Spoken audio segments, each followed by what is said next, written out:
एक बार एक शेर था। वह एक शक्तिशाली जानवर होने के कारण जंगल का राजा था।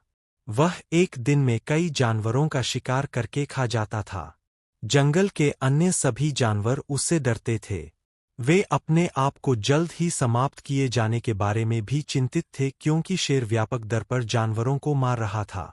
वे सभी एक साथ मिल जाते हैं और बाघ से जानवरों का शिकार बंद करने की गुहार लगाने की योजना बनाते हैं और वे खुद उसे रोजाना एक जानवर उपलब्ध कराएंगे। उन्होंने हिम्मत जुटाकर बाघ के पास जाकर अपना विचार उसके सामने रखा। बाघ उस विचार के लिए सहमत हो गया। वे प्रतिदिन एक जानवर को उसके भोजन के लिए बाघ के पास भेजने लगे। एक दिन बाघ के खाने की बारी खरगोश की थी, लेकिन वह खरगोश बहुत चालाक था और वह बाघ का भोजन नहीं बनना चाहता था। वह बहुत धीरे धीरे बाघ की गुफा की ओर चल पड़ा। वह भी अपने तरीके से सो गया और इस तरह खरगोश के बाघ की गुफा तक पहुंचने में शाम हो गई।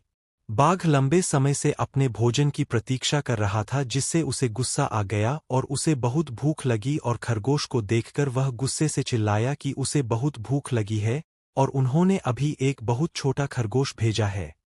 खरगोश ने कहा, महामहिम, उन्होंने वास्तव में मेरे सहित हमें 6 भेजे लेकिन हमारे रास्ते में एक बाघ आया और खुद को जंगल का राजा होने का दावा किया। उसने 5 खरगोश रखे और मुझे तुम्हारे बारे में बताने के लिए भेजा।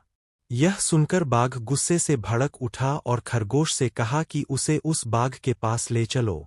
खरगोश उसे कुएं के पास ले गया और कहा कि बाघ उसके अंदर है।